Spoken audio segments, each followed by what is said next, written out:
My apologies for interrupting, but we can't let the night go by without celebrating our fabulous artists this evening. So, yes.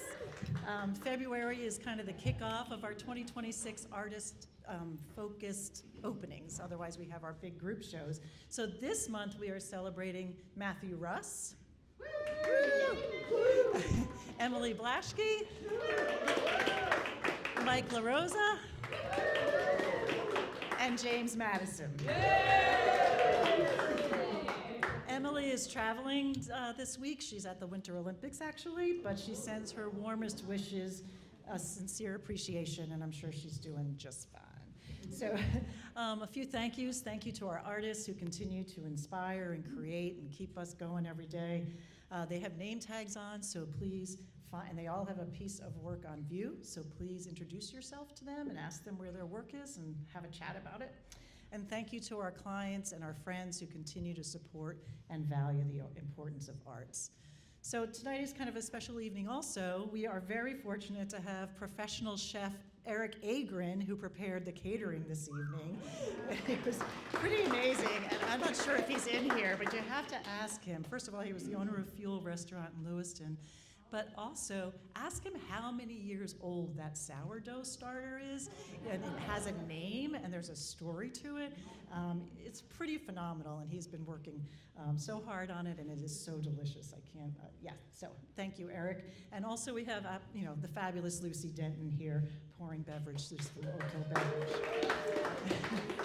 So before we hear from our artists, I just want to share a short story about a client who deeply understands the value and the impact of original artwork in her home. She has collected 37 pieces from the Portland Art Gallery so far. And what she says over and over and over again is what she looks for in work is that which brings her joy. She has faced significant health challenges, continues her journey through treatments and surgeries, navigating career changes and lots of transitions. And still, that is her gauge. She said this just to me yesterday. Does this piece bring me joy? And I think that's just one of the bravest ways to live. So I wanted to share that. So if there is a piece that perhaps brings you joy, please, find one of us, myself. I'm Emma, by the way, and Kevin and Sean or Jess, and let us talk to you about it. We might be able to introduce you to the artist, and you can learn more about it. We'd love to make that introduction and answer any questions that you might have. So now it's my absolute pleasure to introduce friend and colleague, et cetera, the extraordinary Dr. Lisa Belisle. Lisa hosts Radio Maine, has interviewed many of you in this audience, all of our artists. She's also the author of our Off the Wall Substack, which I encourage you to subscribe to and check out. So without further ado, please welcome Dr. Lisa.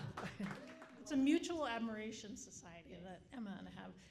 And I think, so tonight is really special for me because when I come to these gallery openings, I've actually come to really become friends with many people here. I've become friends with them by seeing their art and saying, this is amazing art. And I just connect, like with Paige, for example. I've been wanting a piece of hers for years and years, and now I have a piece that is the old meeting house, which is in Yarmouth, which is the first place right up the hill from where my parents lived when we first moved to Maine, back a few decades ago. And for me, the art is so special because it connects me to the people who create the art. For me, the art is the story, it's the process, it's the person who's created the art. But for me, life is just a series of connected stories, and I think many of us feel this way.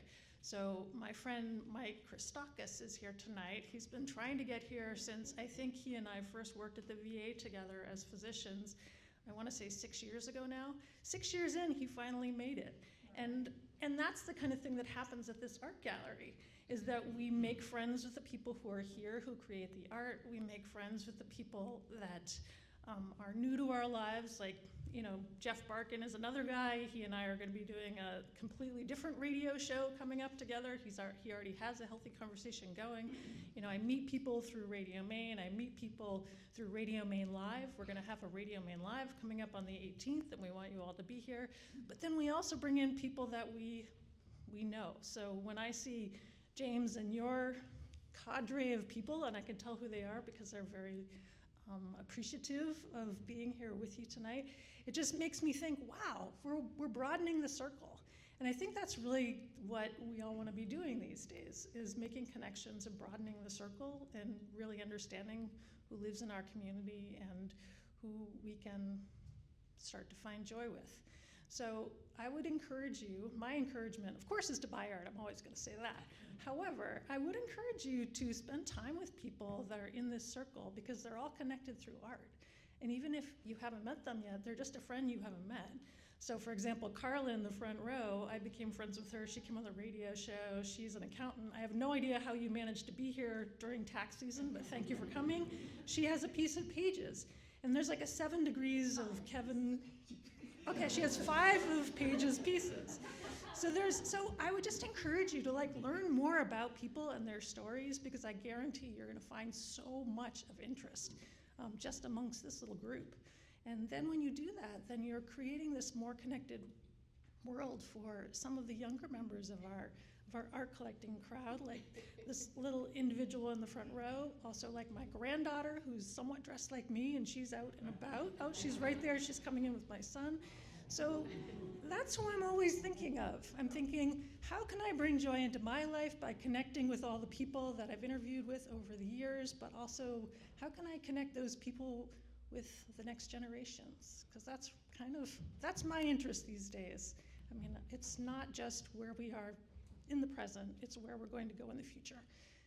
And by the way, art can get us there. So feel free to fall in love with a piece of art and then bring it home with you, and it'll remind you of this connection that we all have to beauty and to joy and to one another in the circle. So thank you for coming tonight. So as I mentioned, Emily is traveling, but the theme of her show, if you haven't figured it out already, is love, a very important companion to joy. A little bit about Emily is that she studied at University of California, Berkeley, grew up in California, but she also has very deep connection to Maine. She believes in the value of objects that are often overlooked. Most of her work is created by found objects or ones that are being prepared to be discarded. She combines that California boldness with a nod to her New England roots. Emily just creates this work with a strong folk art influence. If you have more questions about any of Emily's pieces, just find me. She and I spend a lot of time talking about them together. So now for the artists that are here. Where's Mr. Russ? There he is. So we'll start with Matthew Russ. When Matt contacted us recently about returning to the Portland Art Gallery, suffice it to say we were elated to hear from him. His grounding presence, his artistic talent, and his just genuine interest in people make him a stronger partner in this crazy gallery business.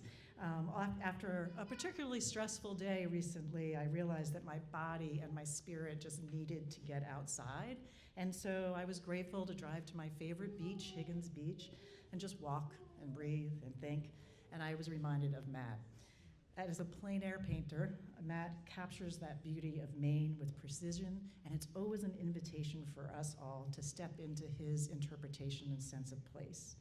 He was raised in nearby Cape Elizabeth, earned a BA from Colby College, majored in studio art with a concentration in oil painting, and then studied also at the Crawford College in Cork, Ireland. He maintains his studio in Waterville and also is a preparator for both Waterville Creates and the Colby College Museum of Art. Please welcome artist Matthew Russ. Thank you so much, Emma. And thank you all for coming. I'd like to just express my gratitude to everyone here at the gallery, Emma, Kevin, Sean, Jess, all the fellow artists. It's such an honor to be showing here again after a hiatus, and the welcome has been so warm, so thank you. Thanks to my family who are here tonight. My dad's here tonight. I have family cheering me on from afar as well, and also ran into a former childhood classmate, which is wonderful, always wonderful to reconnect in that way. I'd like to share with you a story that came to mind as I was preparing for this evening and preparing for these remarks was a memory that came to me that I hadn't thought of in many, many years. I was about 6 or 7 years old, in fact, and was at my family's camp, or cottage, as we call it, on Penobscot Bay. My grandparents used to maintain this rustic camp, a place called Cape Rozier, which is in Brooksville, Maine, and it's now belongs to my parents. It's a huge part of our family's lives. Many generations of Russes have had formative experiences there, and the particular memory that came to mind in thinking about this show was a night that I was out on the front porch of the cottage with my grandfather, and we called him Bob. Bob Russ was his name, but my brother Andrew and I called him Bob. And it was an evening, probably in July. I was 6, Andrew would have been 9, and we were sitting with Bob on the porch, looking out across Penobscot Bay. And from the porch, looking out, it's a vast, vast view across East Penobscot Bay, out towards Stonington and Deer Isle. And the sun had gone down, and the moon was coming up, way down by Stonington. And my brother, who has a very scientific mind, he's a doctor now. I'm the artist, he's the scientist. I think he was trying to impress Bob, and he said, "Bob, did you know that the moon is 238,900 miles from Earth?" And Bob sat back and he looked at the moon and he said, "Wow, I never knew I could see that far." And a short while later, as the moon was coming up fully over the landmass in the distance and creating that sparkling path that you've probably all seen, it looked like the moonlight was coming directly across Penobscot Bay to where we were sitting. Bob said, "I wish I could live forever, just to see what happens." And I think Bob could be excused for having a thought like that when sitting in a place like that and witnessing such an incredible, beautiful, natural phenomenon in front of us. And so that story came to mind when I was thinking about why it is I do what I do. And what I do is I carry my easel out into the field in search of views, but more often than not, I seek those views that allow for such a vast, vast distance. There's something about that reaching out almost into infinity that just really stirs the imagination and allows you to think those big thoughts. And so although my paintings, which are in the next room, are certainly about specific places, and in fact the titles of my paintings are pretty prosaic: View of Richmond Island, Muscle Ridge Islands. I think the paintings themselves are poetic in the sense that they strive to capture a larger concept than just physical things. And the reason that I paint personally is that I get to have those moments. But I know ultimately the paintings themselves will be seen by others, and it's really my hope that people might recognize a specific island or a specific place in the painting, but that they might also be transported in a way to a greater understanding of their world and maybe where they fit in that world. So I hope you enjoy the paintings. I also want to mention just how honored I am to be showing with James and Mike and Emily. I've known Emily for years and was so sorry to miss her, although, as Emma said, we can't feel too sorry. for someone going to the Olympics. And then both James and Mike, I have met only recently, but we've hit it off immediately. And to Lisa's point about the community of artists and being around other creative people, it's powerful.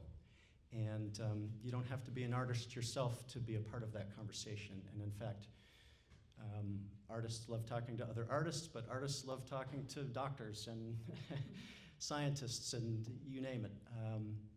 There's always something to be gained in having those conversations, and art is a great bridge in that regard. So I promised my wife I would keep it brief. I've already gone well beyond that.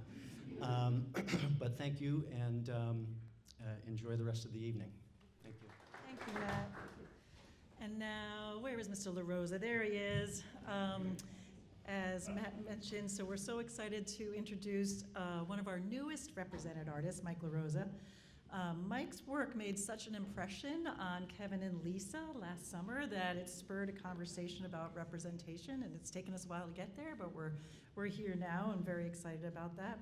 Mike's other life, he holds a Doctor of Pharmacy degree from Thomas Jefferson University and a bachelor's degree in engineering. He is a self-taught artist who began painting on a semi-regular basis about 13 years ago, balancing a career, travel, family life, etc.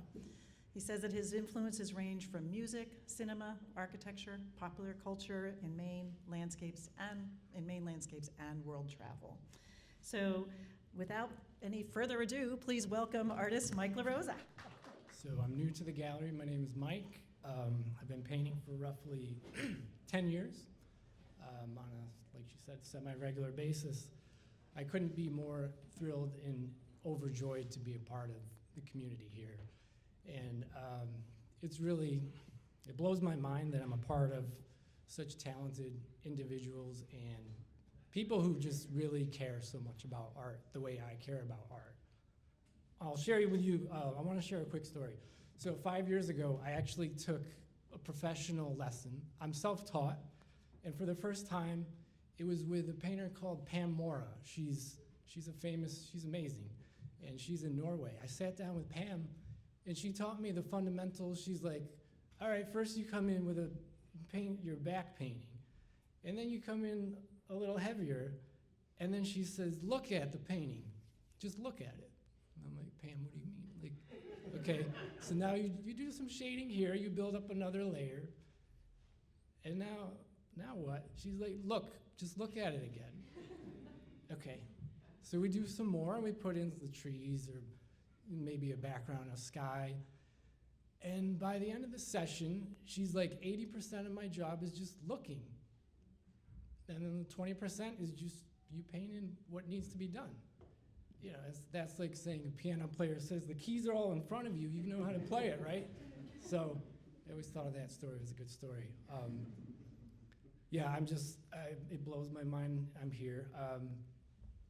I would describe my work as an influence by mid-century modernism, contemporary works, bold work. I paint for my biggest fan. So it's like, I came in a few days ago when it was installed, and it was like an out-of-body thing. You look at it through somebody else's eyes, your biggest fan. I'm like, who is that person? Connect to that person, and how are they gonna feel? What's going through their emotions when they look at your work? So I'm always painting for my biggest fan. And I know they're out there. I know my works have been to many places across the country. They've gone across some major seas into Europe and Australia and other places. Like I said, I'll wrap it up with final thank yous to the staff, Emma, Sean, obviously Lisa, Kevin, Jess. Yeah, I just want to end it, guys, with saying, you know, this is a place, if you're a fan of work and if you really care deeply about artwork, this is a place to be.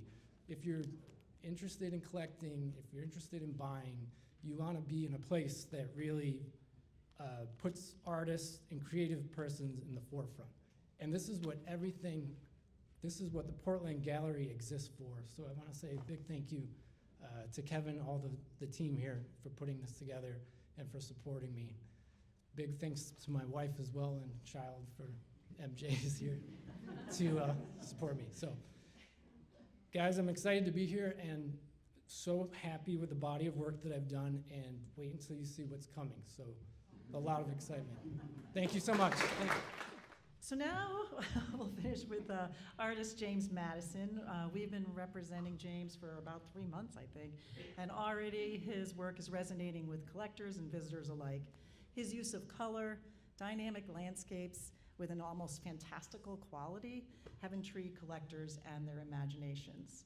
Born in Portland, Maine, James began painting at an early age. He graduated from Stetson University in 2018 with a degree in digital arts and marketing, and has been a graphic designer in Florida, Oregon, and then back here in Maine. In 2020, when he returned here, he began co-managing the George Anderson Gallery on 4th Street and pursued the fine art full-time. And we are so glad that he did. Please join me in welcoming artist James Madison. Thank you, Emma. That was great. A little bit about this body of work. It's, like she said, I've only been here for 3 months, so I was able to kind of mix old work and new work. And I'm grateful for that because you get to kind of see a transition from old to new, as well as just kind of figuring out a style and seeing where it goes. A lot of these paintings, especially the newer ones that depict a real scene, are from experience and typically a shared experience. And when I paint, it's almost a source of, or an ability to kind of have gratitude for that experience. So whether it's, hiking with Dare or camping trips with the boys, or, the ability to paint and express myself in that way, it's fulfilling. And I truly can't be more excited to be a part of this gallery. It feels monumental to have this show. Being around Portland for a long time, I've walked by the gallery, and I've always said to myself, like, I want to see my paintings in here. And so, there's no doubt in my mind that I've always been an artist and will always be an artist. But I think the support that I get from everybody allows me to set goals for myself, and I think it's incredible. Like, it feels amazing, and I can't thank everybody here enough, and I can't thank this gallery enough for having me and seeing something in me. So, thank you. I'm gonna keep it brief, but yeah, thank you guys so much. Thank you, James. I mentioned the collector who purchased 37 pieces from us. So this painting she purchased yesterday, it is the only figurative piece that she has in her collection, and we are not the only collector.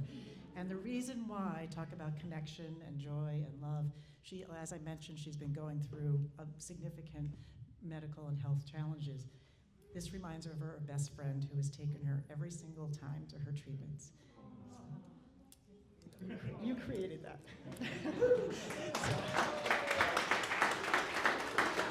Oh! I guess she's here. So, all right. So, thank you again for all being here, and that's it. And if you want to ask us any questions, bring a little joy home with you, whatever, sing, dance, whatever it might be. Just again, such gratitude, and enjoy your evening. And happy February, everybody.